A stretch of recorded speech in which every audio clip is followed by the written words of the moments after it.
Thank you. What a wonderful way to start our service this morning. Good morning. I'm Reverend Krista Taves, Eliot's Minister of Congregational Life, and along with Interim Lead Minister, Reverend Doug Watkins, I'm so pleased to welcome you, all of you, to our worship this morning. Whether you are here on site or watching from home, we are united as one community, together in body and in spirit. This is a liberal religious community of spiritual seekers. We welcome you all in the fullness of your age, race, ethnicity, gender expression, sexual orientation, and religious background. Our faith is not lived in creeds, but in deeds. Not in the hereafter, but in the here and now. Our core values are freedom, reason, respect, and love. If you're visiting for the first time, a very, very special welcome to you. I hope that you feel warmly welcomed this morning, that the message this morning touches you in some way, and that we will see you again. If you're here in person, please fill out a guest card. If you received it on the way in, you can put it in the offertory basket. If you didn't get one, you can ask for one after the service. And this will help us stay in touch with you and connect you to all that we have to offer here. If you're visiting online, please let us know you're here by emailing welcome@eliotchapel.org, and then we can also personally welcome you to this beloved community. We want to talk briefly about our COVID policy this morning. We are following the CDC guidelines, which means that masking is optional when the county is at medium or low, and we are at medium. We still expect everyone to be up to date with their vaccinations, and we also want to be mindful that we are experiencing an increase in infections already with the cooler weather.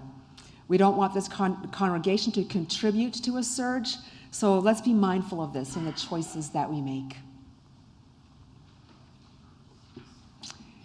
In the Unitarian Universalist tradition, we light a chalice to symbolize that we are entering sacred space and that we have prepared our hearts and minds for the blessing of beloved community.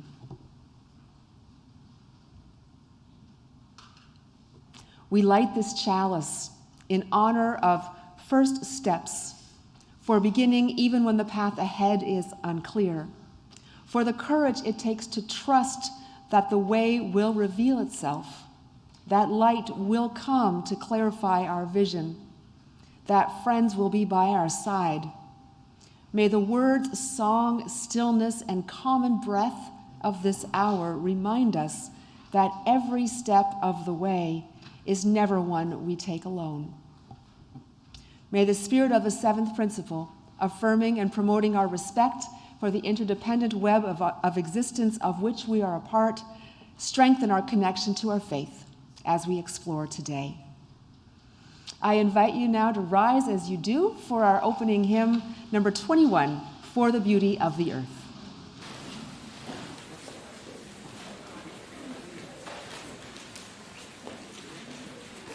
Thank you.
As a covenantal community, we gather each week with a set of promises we make to each other about how we will be together. It is good for us to remind each other what we promise. I invite you to join me in our congregational covenant, printed in the order of service, as together we say, "As a free congregation, we promise to one another our mutual trust and support. To create beloved community, we promise to be kinder to each other than we have to be. To listen fully to each other with an open mind and heart. To speak responsibly and respectfully. To find ways to improve our church for all members and friends." As always, I'm happy to be taking part in our Time for All Ages, and it's wonderful to see you again, Scott. Welcome. Welcome, friends. Good morning. So our Time for All Ages this morning is by the Unitarian Universalist Martha Dowles, and is based on the reading Cleaning Our Clothes Closets. So, I have a question. How many of you, at some point throughout the year, go through your clothes closet, clean things out, sort things? Clap your hands 1.5 times if that's you. All right, kids, I have a question. Maybe if you're like me when I was younger, this is something your parents make you do or nudge you to do. If that's you, snap your fingers 1.5 times. Jennifer always appreciates it when I do that now. So one of the things that I ask myself often when we're going through our clothes closets is, how do we decide what to keep and what to get rid of, whether that's donate or give as a gift or whatnot? And we might ask ourselves questions like, does the item fit? Is it worn out? Did I even like it to begin with? It was a gift from somebody and I felt bad getting rid of it. Things like that. All these questions that we consider when we think about what to keep and what to discard. And when I get to the end of the process, it's always interesting to see the mix of old things and new things that are left. So I brought some old things and some new things to share today. Let's see what we have. Oh, look at this. So this is from 2014.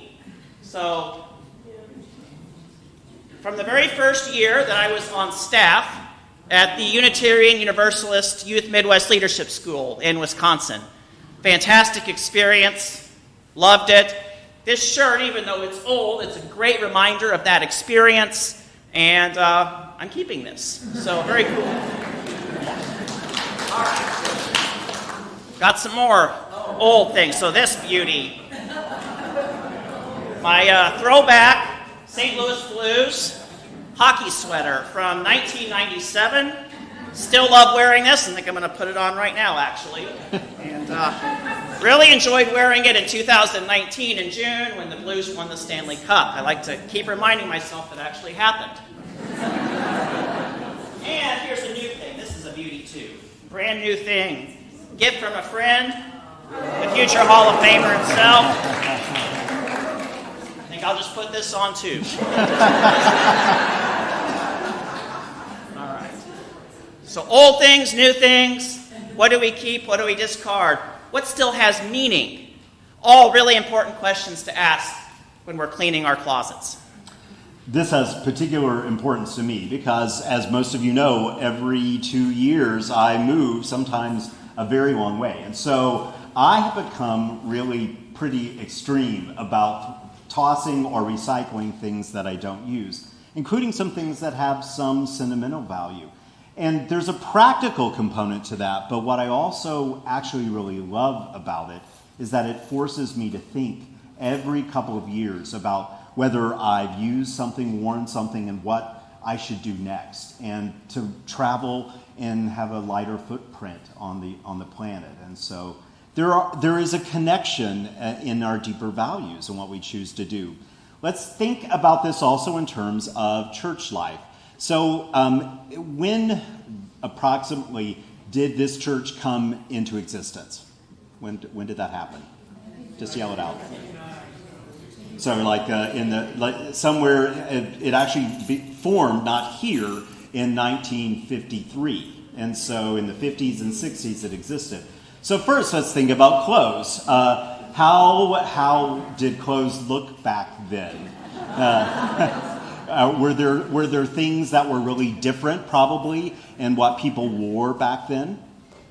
Yes, no, maybe it looks different. There's usually some smart aleck who says, not much has changed in this congregation since then. That is just not true, actually. But what are some of the things that don't change over the years? What are things that look pretty much the same?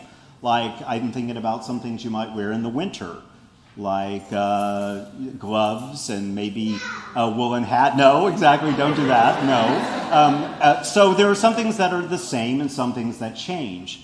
Well, the same might be true in what the congregation did. I mean, some of the things, in a way, look very similar. We came together, I'm sure, and sang hymns. We listened to music.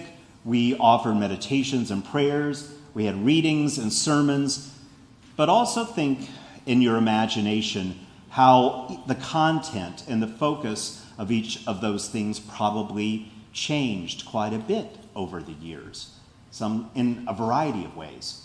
And that's because not only did the congregation themselves change, the people and how they experienced life, but the life around them changed as well. And so it is an important thing that as we change and as we grow, that sometimes we outgrow or change away from things that at one time served us and fit us really well, and sometimes not so much.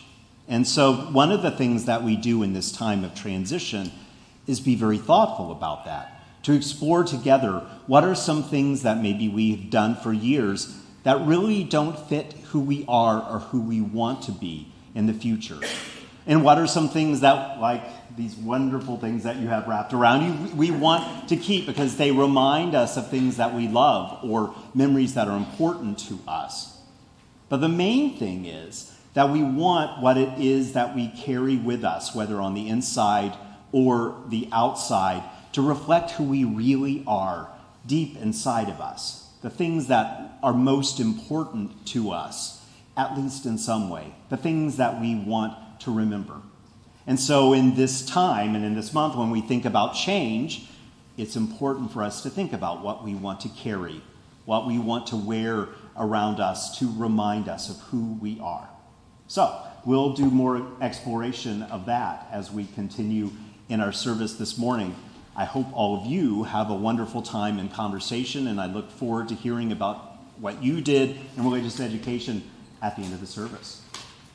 So let's join together in From You I Receive.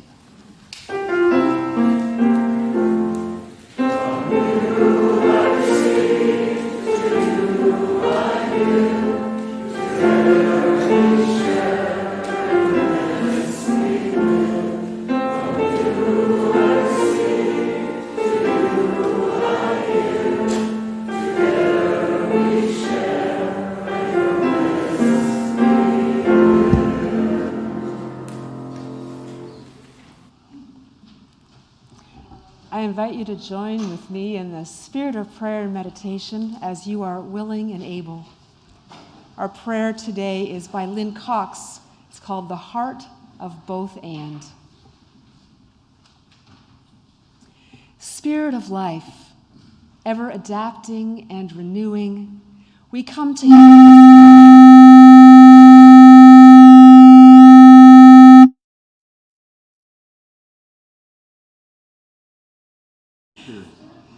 Thank you, Spirit. We come together this morning with yearnings that do not match. We yearn for stability, for even one moment of feeling like we know what is going on, for the ability to predict and prepare for what is coming next. Yet we also yearn for change.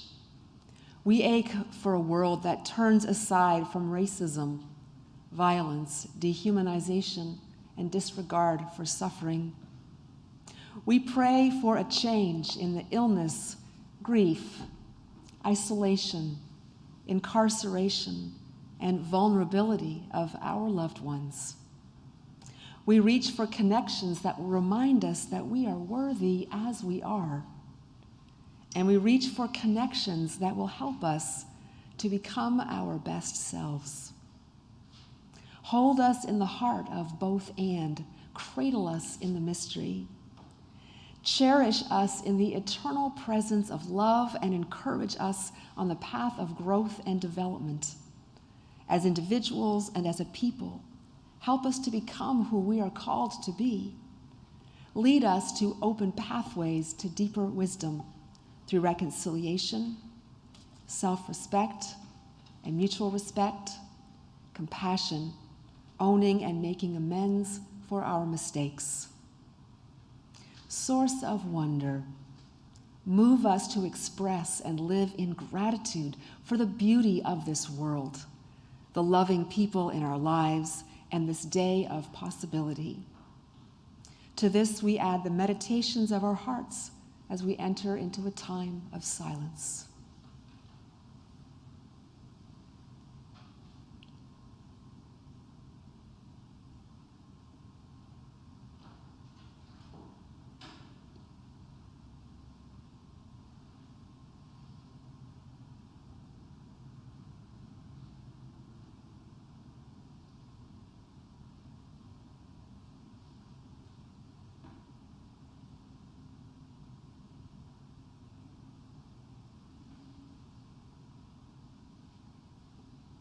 Let us speak the names of those we would hold in prayer.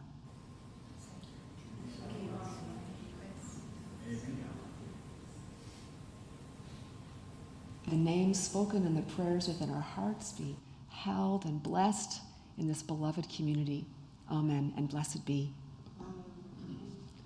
Please remain seated for our next hymn, 1010, We Give Thanks.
We have a long-standing relationship with Kirkwood, our local food pantry. Not only does Kirkwood provide food and personal items to those in need in our community, it offers a wide range of assistance for families and children. Not only is our offertory shared with Kirkwood this entire month, we are also focusing on donations of laundry detergent, which is not covered by SNAP and is very expensive. Small bottles and pods are most useful. So let us be a generous people. Let us take care of our neighbors. Will the ushers please come forward?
Will the ushers please come forward?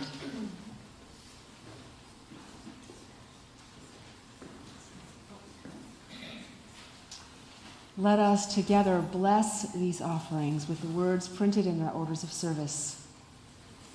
To the work of the church, which is weaving a tapestry of love and action, we dedicate our lives and these our offerings.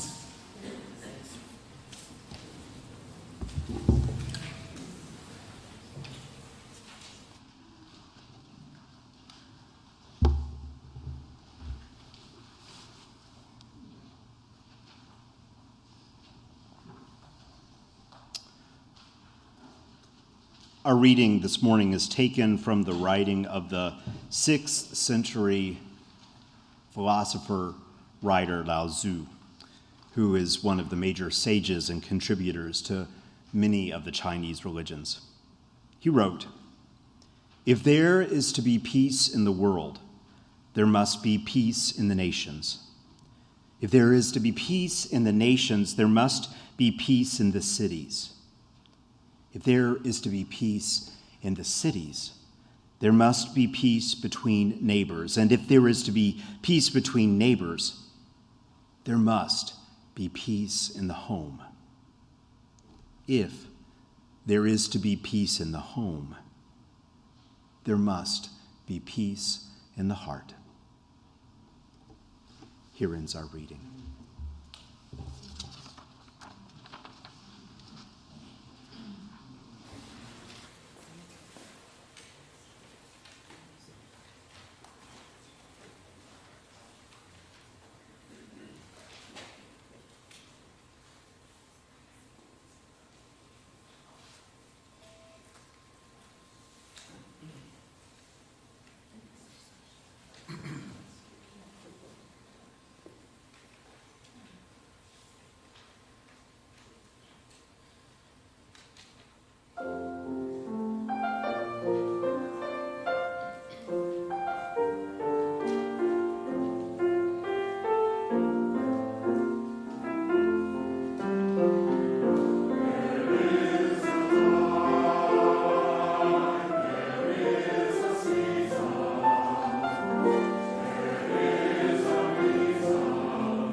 So as we begin a new theme, we offer opportunities for you to find your own way to encounter the theme of change and to see what intersections might allow you to have the most meaningful exploration of what it is that you hope to explore.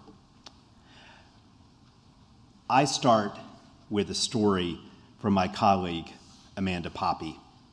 She tells this story. When I was pregnant with my second child, one of the things I was most curious and anxious about was telling my first child the news of her expected sibling.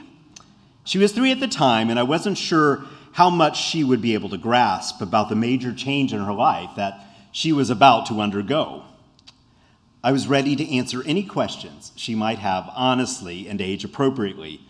And I started off by being as literal as possible. "Guess what?" I said. "You're going to have a sibling. There's a baby growing in my tummy." That seemed like a good start, though I was ready to switch over to anatomically correct uterus if needed. But my older child isn't a scientist. It turns out she is a philosopher. So she asked the one question I hadn't prepared for. "Oh," she said, "who is it going to be?" After an awkward pause, I said, "I don't know. We're going to have to wait and see." Well, the theme might in some ways seem like a dream theme, the theme of change for a transitional minister. But in honesty, I have mixed feelings about this theme. I don't know how many times in congregations as I start, I'll have someone come up to say, "I remember the last time we had an interim minister. It was 10 years ago, and I got so tired of them talking about change. I never want to hear another sermon on it in my life." So what I try to do as an interim minister, much like my mom used to do with onions when I was a kid, or with Moo's allergy pills, I try to chop them into tiny little palatable bits and disperse them throughout my sermons so that you're able to take them in more comfortably. But the thing is, when I really think about it, there is that idea that most ministers really only have 2 or 3 sermons in them.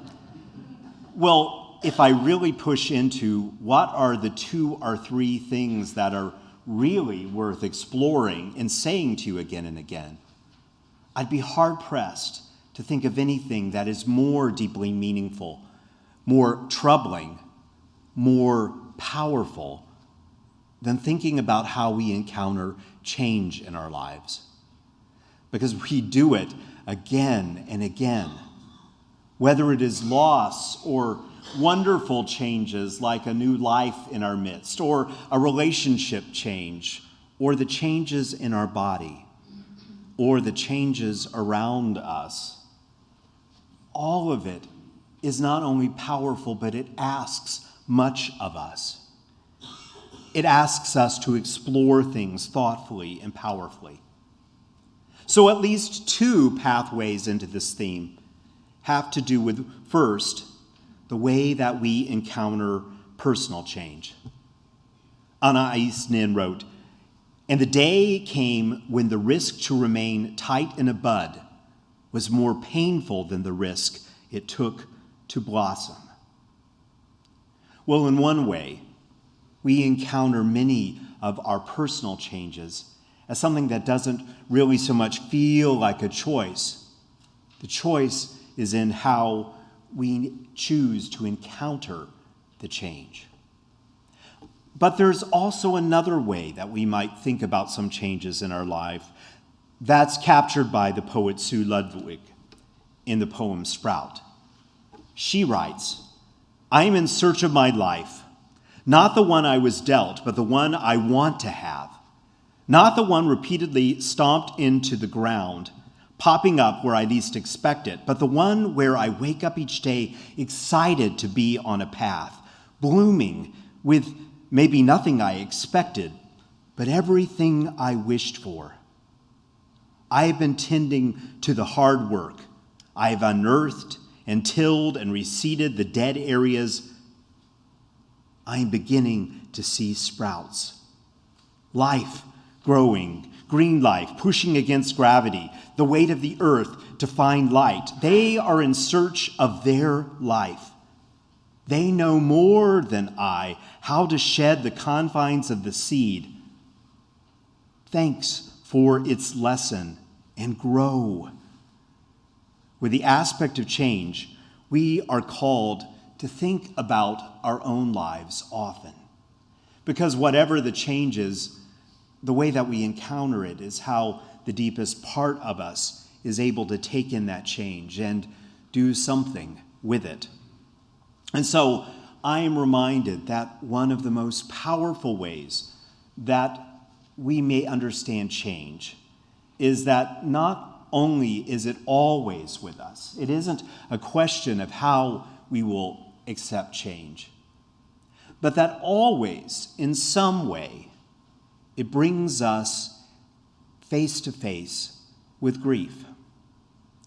Now, the thing is that a lot of times when I'm working with a congregation, one of the things they tell me is, we don't have grief about the loss of our last minister. It was a wonderful parting. It was the right time for them to go, and we are very happy to be moving into a new phase. The thing is that we think that grief means that we feel sad, and we might. But grief is really what happens when the deepest part of us encounters change. Sometimes that change can be very small. Sometimes it may seem very unrelated to the kinds of feelings that it brings up. Sometimes it may be incredibly large. But whatever the instance of change, there is some part of us that perceives that something has changed and reacts to it. It may be with acceptance, it may be with fury or denial. One of the gifts of the ideas of Kubler-Ross is not so much that we have one particular experience of change and loss, but many. And what each of them asks of us is to slow down enough to be with it, to let it do its work, because it will do its work one way or another. But the more that we can allow ourselves to pay attention, to be present to give ourselves the space in our changes of life, the more likely that we may work with them in ways that are life-giving, life-changing in the direction of what we want. It may mean sometimes we need to take some extra naps or slow down a little bit when it is not at all convenient for our schedule. But nonetheless, change asks that of us if we are really to give it the power that it will take one way or another. It also asks us, as that opening story, to be very aware of the choices we make. What in our lives still fits us and speaks to the truth of who we really are? And what is it time to take off and be free of, to move forward? That exploration is a big part of our encounter with personal change. The other thing, in my second and last thing for me to talk about today, is inspired from that reading of Lao Tzu. The idea that peace, and peace in Chinese religion has as much to do with a deep sense of living in right relationship with all that is, including ourselves. If we are to be in right relationship with ourselves and what matters, which includes a sense of justice, includes a sense of deep connection, well, it matters what happens all the way from who we are in the deepest part of ourselves to what we choose to do in our homes and in our work and at school and in our community and so on and so on. It begins to expand in a way that reminds us that this interdependence is deeply important.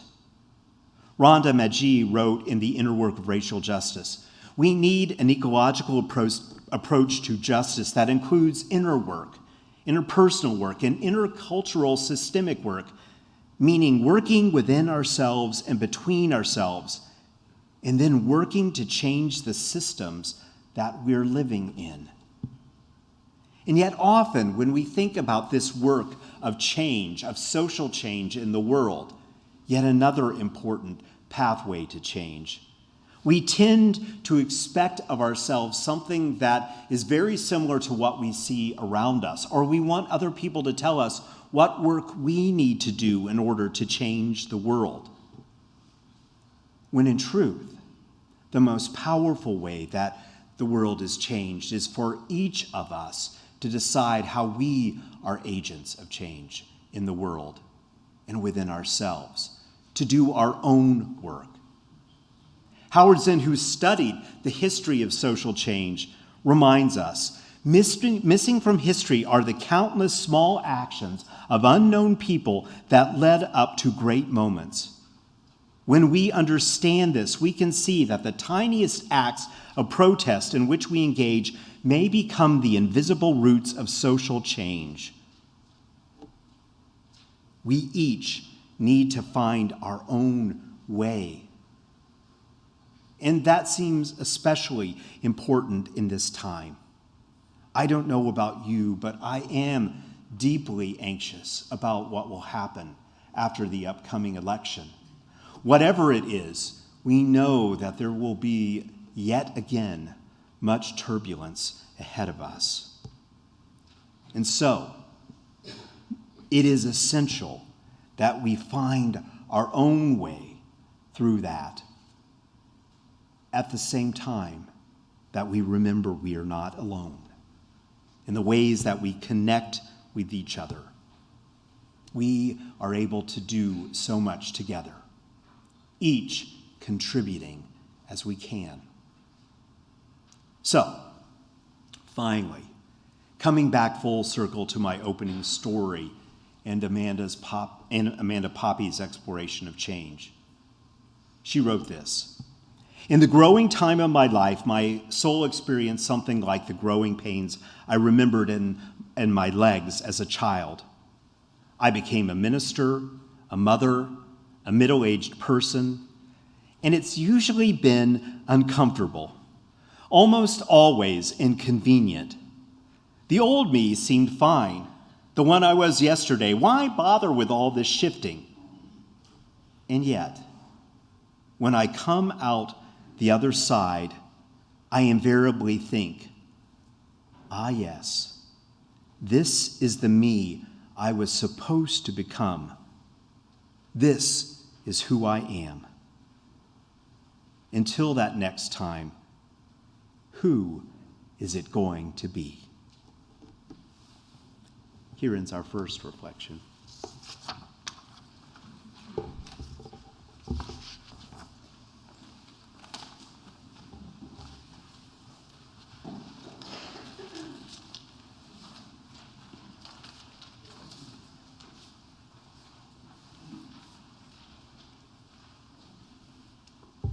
Oops, excuse me.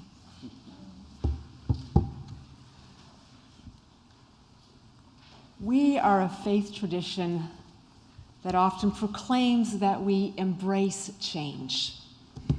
We use this claim to set ourselves apart from other religious traditions that seem to resist change, especially traditions that hurt us. And in some ways, this is true. Unitarian Universalism has changed so much through our 200-year history that what it is today would be unrecognizable to those in earlier times. But we resist change just like anyone else. There's a saying that human beings change only when it's too painful not to. And this is true for us as well. When I think back to my experiences of change, my earliest recollection of considering the concept of change was a few months after my mom gave birth to her fourth child. One day, Martin, my brother, who was 5, and I, who was 6, we reminisced about the carefree times before Gerhard and Conrad entered the scene. Those were the good old days, we said. Even at that young age, we grieved what used to be, even though we loved our brothers. And as Reverend Doug said, change is hard because change always means loss. I remember a deep sadness at 5 when my beloved Uncle Don, who grew up next door with my grandparents, went off to university. At the age of 5, I had not yet considered that people could actually leave. I was devastated. I thought the world had turned upside down. And I remember the first time I broke up with someone, how hard it was for me to say the words, and how hard it was to see their pain.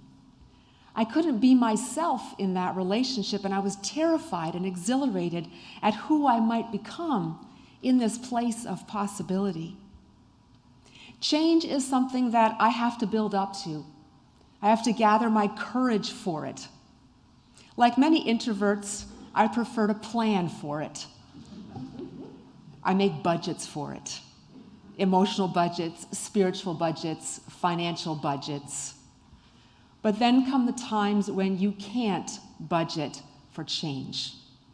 Like when my brother Martin was diagnosed with terminal cancer and died in 7 weeks. Those changes take a long time to absorb.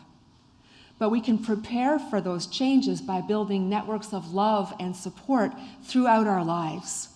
We need a lot of support, lots of love around us, and patience with ourselves for the life journey of living with our losses and finding new life through the holes that remain in our spirits. The impact of my brother's death is still evolving 5 years later. I'm not yet at the place where I'm at peace with it, but my relationships with my family, my friends, my partner have strengthened in the process of living without my brother. We are in a time of collective change. So much change that it's hard to absorb. We really, really need our people.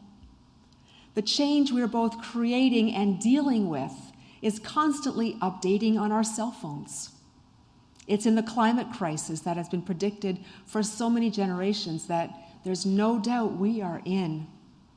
We're living through the culmination of a highly organized backlash against the social and cultural changes that exploded in the mid-20th century.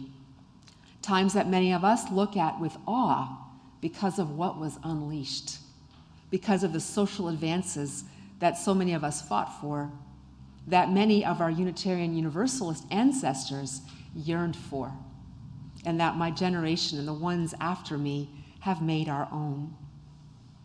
But the advances that were made, the taste of freedom that was gained, that helped so many find new life and wholeness, scared the living daylights out of others. The change was not welcome, and they organized and organized and organized to undo it. And that's what's brought us to the point we are now. This didn't just happen. This regressive change was planned for.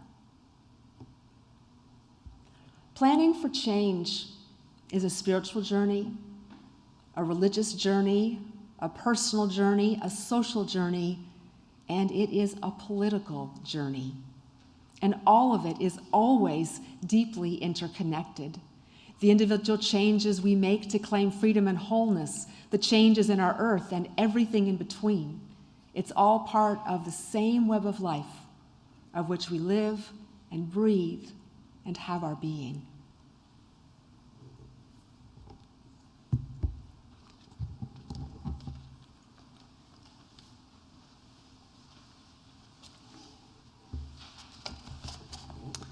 I invite us to rise in the ways that we do as we join in our closing hymn, hymn number 1074, Turn the World Around.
And as we extinguish the chalice, we do not extinguish the light of wisdom, the fire of justice, or the warmth of human community. These remain until we gather in this place again.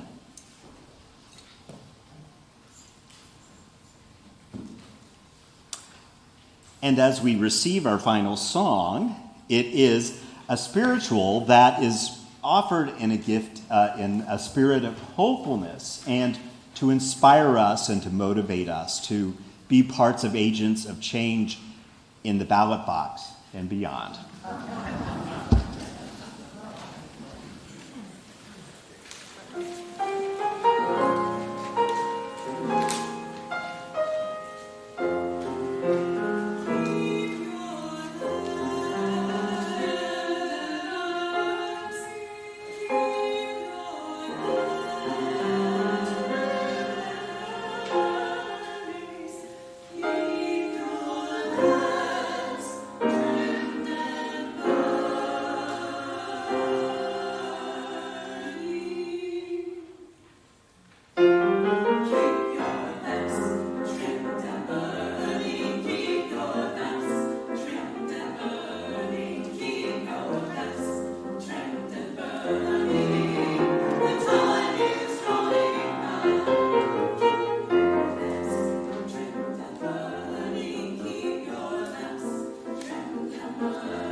Thank you so much for being here today. It's been a pleasure spending this hour with you.